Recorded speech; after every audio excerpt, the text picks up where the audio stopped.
چوتھے درجے میں میں مانتا ہوں کہ ایک ہوتی ہے خاص کسی شخص کے امراض کی تشخیص کرنے کے بعد تجویز.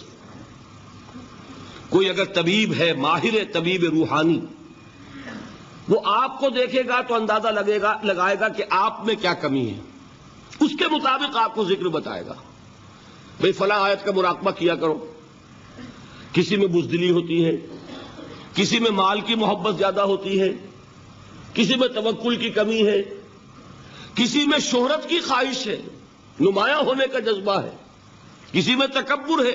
سب کا ایک سا برس تو نہیں ہوتا نا. تو یہ در حقیقت اندھے کی لاٹھی سے نہیں چلنے والی بات. یہ تو ماہر کا کام ہے کہ وہ تجویز کرے کہ تمہارے لیے خاص طور پر ذکر یہ ہے. در حقیقت ہمارے جو یہ سلسلے تھے سلوک کے، یہ بڑے ماہر ہوتے تھے، یہ لوگ بڑے ماہر اطباء تھے. یہ جو علم نفسیات ہے اس کے ہمارے صوفیاء سے بڑھ کر کبھی کوئی عالم گزرا ہی نہیں دنیا میں. فرائیڈ کیا ہے اور ایڈلر کیا ہے اور یونگ کیا ہے، بچے ہیں. ہمارے صوفیاء اکرام نے جس طرح انسان کی نفسیات کو سمجھا ہے اور وہ ان کی مناسبت سے تجویز کرتے تھے. لیکن اس کو رکھا جائے گا چوتھے نمبر پر. جیسے مولانا احمد علی صاحب فرمایا کرتے تھے بھائی اس آیت کا مراقبہ کیا کرو. مراقبے کیا مانی؟ اب ان الفاظ کو بھی ہم نے خام خواہ کچھ خاص ایک شکل دے دی. مراقبہ کیا؟ توجہ کرنا، دھیان کرنا، خاص اس آیت کے اوپر، اس کے معانی پر اپنے ذہن کو جمانا. وہ کیوں ہے؟ تاکہ آپ کے اندر جو کمی ہے اس کی تلافی اس سے ہو. لیکن یہ کہاں آئے گا؟ چوتھے نمبر پر. سمجھ گئے؟ تو نفاق سے بچنے کا ذریعہ، پریونشن کیا ہے نفاق سے؟ دوام ذکر. نہ تمہیں تمہاری اولاد، نہ تمہارے اموال، نہ تمہاری تجارت، نہ کاروبار اللہ کے ذکر سے غافل نہ کر سکے. پنجابی میں کہتے ہیں کہ ہتھ کارول اور دل یارول. کام کر رہے ہیں آپ، لیکن یہ کہ دل اللہ کے ساتھ لگا ہوا ہے، زبان تر ہے اللہ کی یاد سے. جو قرآن یاد ہے، گاڑی میں آپ بیٹھے جا رہے ہیں، 2 گھنٹے آپ کو کار میں لگانے ہیں، قرآن شریف پڑھتے جائیے. اس سے بڑا ذکر ہی کوئی نہیں. یہ ہے پریونشن. اب اگر مرض ہو جائے تو کیا ہو؟ اس کے لیے 2 چیزیں ضروری ہیں. ایک دیکھیے عجیب ہے، یہ نفاق کا علاج انفاق سے. صرف ایک الف لگانا. انفاق کے معنی اور ہے. یہ بنا ہے کس سے؟ نفقت الدراہم، پیسے ختم ہو گئے، مک گئے. یا نفق الفرس، گھوڑا مر گیا. تو مال کو کھپانا، لگانا اللہ کی راہ میں. اگر دل میں نفاق کی کوئی آلائش آئی ہے تو اس کا ازالہ ہوگا انفاق فی سبیل اللہ سے. مال اللہ کی راہ میں دیجئے، صدقہ کیجئے، خیرات کیجئے، دیجئے، اللہ کے دین میں لگائیے. جتنا لگائیں گے نفاق دھل جائے گا. اس لیے کہ اصل سبب نفاق کا ہے ہی حب دنیا، دنیا کی محبت. لہذا اس کا ازالہ ہوگا جو سب سے محبوب شے ہے، مال. انہ لحب الخیر لشدید. مال محبوب ترین ہے کہ نہیں؟ لہذا اس کو اللہ کی راہ میں لگائیں گے تو وہ نفاق دھل جائے گا. اور ایک اور چیز ہے جو بہت اہم ہے، بہت ہی شعوری طور پر اس کا اہتمام کیجئے. جس وقت دین کے کسی فرض کی انسان کو سمجھ آ جائے، اس کا شعور پیدا ہو جائے، پھر ڈیلے نہ ہو. ذرا سا ڈیلے جو ہے اس پر عمل کرنے میں، یہ در حقیقت نفاق کو جڑ پکڑنے کا موقع دینا ہے. Immediate action. ایک بات سمجھ میں آ گئی، فوراً عمل کرو. اس میں شیطان کیا کرتا ہے؟ ذرا ٹھہر جاؤ، ابھی دیکھو یہ فرض ہے، یہ ذمہ داریاں ہیں، یہ کرنا ہے، وہ پھر لگا دینا اپنے آپ کو. بہت سے لوگ کہتے ہیں بس یہ ریٹائرمنٹ کے بعد تو سارا میں دین کے لیے وقف کر دوں گا. اول تو خدا کے بندے تمہارے اندر رہ کیا جائے گا ریٹائرمنٹ کے بعد؟ سارا تو کھپ چکو گے، رہ کیا جائے گا؟ دوسرے یہ کہ یہ بھی جان لیجئے کہ کار دنیا کسے تمام نہ کر. ریٹائرمنٹ کے بعد کون فارغ ہو جاتا ہے؟ بیٹوں بیٹیوں سے فارغ ہوئے تو پوتے پوتیاں موجود ہیں، نواسے نواسیاں موجود ہیں. کبھی بھی وہ بوجھ ختم نہیں ہوتا زندگی کا. وہ تو یہ کہ آج بات سمجھ میں آئی ہے تو آج عمل ہونا چاہیے. قرآن مجید میں سورہ انعام میں بڑی شدید وعید آئی ہے. الفاظ ہیں یہ وَنُقَلِّبُ أَفْئِدَتَهُمْ وَأَبْصَارَهُمْ كَمَا لَمْ يُؤْمِنُوا بِهِ أَوَّلَ مَرَّةٍ. انسان پر ایک حقیقت کا انکشاف ہوا کہ یہ بات حق ہے، فوراً تسلیم کرے. کسی مصلحت کی وجہ سے، کسی بزدلی کی وجہ سے، کسی لالچ کی وجہ سے، کسی اپنی سیادت یا قیادت کی وجہ سے کیسے مان لوں؟ لوگ کہیں گے کہ یہ نیچے ہو گیا، وہ اونچا ہو گیا جس کی بات مانی. کسی وجہ سے رک گئے تو اللہ تعالیٰ اندر سے وہ جو استعداد ہے حق کو پہچاننے کی وہ سلب کر لیتا. وَنُقَلِّبُ أَفْئِدَتَهُمْ وَأَبْصَارَهُمْ، ہم الٹ دیں گے ان کے دلوں کو بھی اور ان کی آنکھوں کو بھی. کیوں؟ كَمَا لَمْ يُؤْمِنُوا بِهِ أَوَّلَ مَرَّةٍ، اس لیے کہ وہ پہلی مرتبہ جب انکشاف حق ہوا ہے وہ ایمان نہیں لائے. اس کا میں ایک واقعہ آپ کو سنانا چاہتا ہوں کہ کس طرح صحابہ کرام پر بھی وقتی طور پر یہ واقعہ اگر صحابہ کرام کا نہ ہوتا تو یہ حقائق سمجھ میں نہ آتے. غزوہ تبوک کے موقع پر یہ میں جملہ انکمپلیٹ رہ گیا، ضعف ایمان کا حملہ ہو جاتا تھا، نفاق کا نہیں معاذ اللہ، لیکن ضعف ایمانی کی اگلی منزل شروع ہو جاتی ہے نا نفاق. یہاں جھوٹ بولنا شروع کیا نفاق، جھوٹی قسمیں کھانی شروع کی سیکنڈ سٹیج، اور جہاں مومنین صادقین سے بغض اور عداوت پیدا ہو گیا وہ تھرڈ سٹیج. تو وہ ضعف ایمان کا کیسے ہوتا ہے یہ حضرت کعب ابن مالک نے بڑی تفصیل سے بیان کیا ہے. غزوہ تبوک کے موقع پر جہاں منافقین نے آ کر جھوٹے بہانے بنائے، جھوٹی قسمیں کھائیں اور حضور سے ایگزمپشن لے لی، چھٹی لے لی، رخصت لے لی، وہاں 3 ایسے صحابہ بھی تھے جو مومن صادق تھے، لیکن وقتی طور پر شیطان نے انہیں ورغلایا. کیسے ورغلایا وہ سمجھ لیجئے. کعب ابن مالک نے تفصیل سے بیان کیا ہے، اور میرے نزدیک یہ جہاں تک میرا مطالعہ ہے طویل ترین حدیث ہے، بخاری اور مسلم میں بھی موجود ہے. حضور جب واپس آئے ہیں اور اب آپ نے ایک ایک کو بلایا، جن لوگوں نے تو پہلے جھوٹی قسمیں کھا لی تھی ان کو تو بلانے کی ضرورت نہیں تھی، لیکن کچھ لوگ ایسے بھی تھے کہ جنہوں نے ایگزمپشن بھی نہیں لی تھی اور گئے بھی نہیں تھے. اب ان کو آپ نے ایک ایک کر کے پیشی ہوئی، آپ کیوں نہیں گئے تھے؟ تو اب جو منافقین تھے ان میں سے انہوں نے اس موقع پہ جھوٹی قسمیں کھا لی. خدا کی قسم حضور ہم تو بالکل تیار تھے، پوری میں نے تیاری بھی کر لی تھی، پورا ارادہ تھا، یہ وقتی طور پر یہ مصیبت مجھ پر آ پڑی. جس نے قسم کھائی انہوں نے کہا اچھا ٹھیک ہے جائیے. کعب ابن مالک کی باری آئی تو ان کے الفاظ اپنے یہ کہ جب میں پیش ہوا تو حضور کے چہرے مبارک پر ایک غصے والی مسکراہٹ تھی. زہر خند کہتے ہیں نا، ایک مسکراہٹ ہے لیکن غصے کے ساتھ، غضبناک. آپ فرمائیے آپ کیوں نہیں گئے؟ حضرت کعب یہ فرماتے ہیں کہ میں نے عرض کیا کہ حضور زبان میرے پاس بھی ہے، جھوٹ میں بھی بول سکتا ہوں، لیکن جھوٹ بول کر میں اس وقت آپ کی ناراضگی سے تو بچ جاؤں گا لیکن اللہ کے پکڑ سے نہیں بچ سکوں گا. میں اعتراف کرتا ہوں کہ جتنا صحت مند میں اس زمانے میں تھا کبھی نہیں تھا، جتنا فارغ البال اس وقت تھا کہ میرے پاس ساز و سامان موجود تھا راستے کے لیے، اتنا میں کبھی نہیں تھا. لیکن ہوا کیا؟ ہوا یہ کہ مجھے میرے نفس نے، شیطان نے پٹی پڑھائی. وہ پٹی کیا پڑھائی کہ حضور تو 30,000 کے لشکر کے ساتھ چلیں گے تو لشکر تو سلولی موو کرے گا نا، تمہارے پاس بڑی تکڑی، بڑی توانا صحت مند اونٹنی ہے، تم ذرا 2 دن بعد چلنا تیزی کے ساتھ اور حضور سے مل جانا. بس یہ تاخیر کاربا. تو انہیں خیال آیا کہ ابھی 2 دن گھر کی ٹھنڈی چھاؤں ہے، میں یہاں پہ جو آرام ہے وہ کر لوں. مجھے جگر کا شعر یاد آیا ہے کہ تپتی راہیں مجھ کو پکاریں، دامن پکڑے چھاؤں گھنیری. ایک طرف فرض کی پکار ہے، اس میں تو ظاہر بات ہے کہ وہ تپتی راہیں ہیں. لا تنفروا فی الحر سنا چکا ہوا آیت. یہاں گھر میں نخلستان میں کھجوروں کی چھاؤں میں اہل و عیال میں یہ ٹھنڈی چھاؤں جو ہے یہ پکڑ رہی ہے. بھائی 2 دن ٹھہر کے چلے جانا، ٹھیک ہے، کوئی نیت میں خرابی نہیں نا.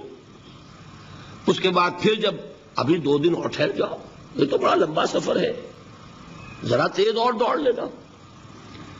تو فرماتے ہیں کہ حضور میں اسی طریقے سے تاخیر و تعویق میں پڑا رہا، یہاں تک کہ ایک روز اچانک مجھ پر یہ چیز منکشف ہوئی کہ تو میں چاہے کتنا بھی تیز چل لوں میں آپ سے نہیں مل سکتا. میرے اعصاب ڈھیلے ہو گئے، اس طرح میں محروم رہ گیا. حضور نے بائیکاٹ کا حکم دیا صحابہ کو. 3 صحابہ تھے ایسے، 2 اور تھے جنہوں نے اسی طریقے سے اعتراف کیا. حضور نے حکم دے دیا کوئی ان سے گفتگو نہ کرے، سوشل بائیکاٹ. بڑی سخت سزا تھی جو دی گئی ہے، اس کی بڑی تفاصیل ہیں. اللہ تعالیٰ شوق دے تو وہ حدیث پوری پڑھیے. میں نے تو 2 جمعوں میں ایک مرتبہ صرف اس ایک حدیث کو بیان کیا تھا. شاید کہیں کیسٹس ہوں میرے ہاں، ہمارے نمبر کوئی مجھے یاد نہیں ہے، لیکن یہ بڑی عجیب حدیث ہے. لیکن اس میں جو اصل سبق ہے وہ کیا ہے؟ اس طریقے سے شیطان لیت و لال، تاخیر، تعویق، ابھی کیا جلدی ہے، ذرا اس کام سے فارغ ہو لو، ذرا پھر تلافی کر لینا، ذرا زیادہ زور سے کام کر لینا. یہ وہ چیز ہے کہ جو وہ تو خیر صحابی تھے، بچ گئے. اگر وہاں جھوٹی قسم بھی کھا دیتے تو گئے تھے. یہ تو اتنا ہی ہے نا، مردی و نامردی قدم فاصلہ دارد. اس میں تو یہی ہے کہ ذرا ایک جھوٹی قسم کھا دیتے، جھوٹے بہانہ بنا دیتے تو اب ضعف ایمان نہ رہتا، وہ نفاق کی سرحد شروع ہو جاتی. وہ اللہ تعالیٰ نے ان کو بچایا. لیکن یہ کہ ہم کیسے بچیں گے اگر ہم نے یہ روش اختیار کی؟ لہذا 3 کام. دوام ذکر نمبر 1، اس کی میں شرح کر چکا ہوں. 4 اذکار یاد کر لیجئے گا ان کو، ورنہ کیا فائدہ. نمبر 2، انفاق فی سبیل اللہ، نفاق کا علاج انفاق سے. نمبر 3، یہ عادت اپنے اندر پیدا کیجئے شعوری طور پر کہ جب ایک حقیقت واضح ہو جائے فوراً اعتراف کہ ہاں بھائی بات ٹھیک ہے آپ نے. جب ایک فرض کا احساس ہو جائے فوراً اس کی ادائیگی کے لیے آغاز. تاخیر و تعویق ہے کہ جس سے پھر نفاق کو موقع ملتا ہے. اللہ تعالیٰ مجھے اور آپ کو حقیقی ایمان عطا فرمائے اور نفاق سے بچائے رکھے. اب آئیے حقیقت و اقسام شرک پر. دیکھیے، ہر شخص یہ جانتا ہے کہ اسلام دین توحید ہے. ایک لفظ میں اگر کہیں گے تو اسلام کا سب سے بڑا وصف، سب سے بڑی علامت توحید.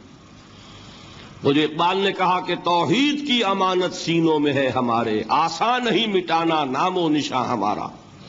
تو توحید ہے. توحید کی ضد ہے شرک. ٹھیک، اس سے میں ایک نتیجہ نکالتا ہوں. کوئی مسلمان جان بوجھ کر مشرک نہیں ہو سکتا. یہ میرا نتیجہ ہے. جان بوجھ کر مشرک نہیں ہو سکتا. وہ شرک میں مبتلا ہوگا تو ناسمجھی میں ہوگا، نادانی میں ہوگا، وہ اسے شرک نہیں سمجھے گا. یہ ممکن نہیں ہے کہ کوئی مسلمان ہو، گیا سے گیا مسلمان، گزرا سے گزرا مسلمان، گھٹیا سے گھٹیا مسلمان، لیکن وہ شرک کو شرک سمجھتے ہوئے اس میں آلودہ ہو جائے. ہوتا کیا سمجھ میں نہیں آتا کہ شرک. تو ضرورت بہت ہے کہ ہم یہ پہچانیں کہ یہ شرک ہے کیا. دوسری بات یہ جان لیجئے، ہمارے دین میں ناقابل عفو جرم کون سا ہے؟ شرک. 2 مرتبہ بیان فرمایا گیا سورہ نساء میں صرف، ان اللہ لا یغفر ان یشرک بہ ویغفر ما دون ذلک لمن یشاء. اللہ تعالیٰ اسے تو ہرگز نہیں بخشے گا کہ اس کے ساتھ شرک کیا جائے، ہاں اس سے کم تر جس کو چاہے گا معاف فرما دے گا. نوٹ کر لیجئے، اس کی بھی اندر بھی اوپن لائسنس نہیں ہے کہ بقیہ سارے گناہ لازماً معاف کر دے گا. یہ نہیں ہے. اس سے تو آپ میں جرت پیدا ہو جائے گی، باقی سب کیے جاؤ. یہ نہیں، جس کو چاہے گا بخش دے گا، لیکن امید ضرور دلا دی کہ شرک سے کم تر کوئی گناہ ہو تو اس کی بخشش کی بغیر توبہ کے. اللہ تعالیٰ نے امید دلائی توبہ سے تو شرک بھی معاف ہو جائے گا. اس سے مراد کیا ہے؟ بغیر توبہ کے. اللہ تعالیٰ نے فرمایا کہ اور گناہوں کے بارے میں تو امید کی جا سکتی ہے لیکن شرک کے بارے میں ہرگز نہیں. اہمیت واضح ہو گئی. مزید نمبر 3، اس شرک کی ہماگیریت کا عالم یہ ہے کہ سورہ یوسف کی آیہ مبارکہ ہے وَمَا يُؤْمِنُ أَكْثَرُهُمْ بِاللَّهِ إِلَّا وَهُمْ مُشْرِكُونَ. انسانوں کی اکثریت کا حال یہ ہے کہ وہ اللہ پر ایمان نہیں رکھتے مگر کسی نہ کسی قسم کے شرک کے ساتھ. یہ یونیورسلٹی ہے اس کی کہ اللہ کو بھی مان رہے ہیں لیکن کسی نوع کا شرک جو ہے وہ بھی لگا رکھا. وَمَا يُؤْمِنُ أَكْثَرُهُمْ بِاللَّهِ. انسانوں کی اکثریت کا حال یہ ہے کہ وہ ایمان نہیں رکھتے اللہ پر الا وہم مشرکون، مگر یہ کہ کوئی نہ کوئی شرک بھی کرتے ہیں. چوتھی بات یہ سمجھیے کہ شرک ہر دور میں بھیس بدل کر آتا ہے. یہ ضروری نہیں ہے کہ شرک کی جو قسمیں آج سے 200 برس پہلے تھیں صرف وہی آج بھی رہے. ہو سکتا ہے کہ بالکل نئی شکلیں اس شرک نے اختیار کر لی. اس سے کیا نتیجہ نکلا کہ اگر اجتہادی بصیرت نہیں ہوگی تو ہو سکتا ہے کہ ایک شخص جو ہمارے سابق علماء نے لکھ دیا کہ یہ چیز شرک، یہ چیز شرک، یہ چیز شرک، یہ چیز شرک، آج سے 500 برس پہلے کا انسان بڑے سے بڑا عالم دین اپنے زمانے کے شرک کو پہچان کر تو لکھ سکتا ہے.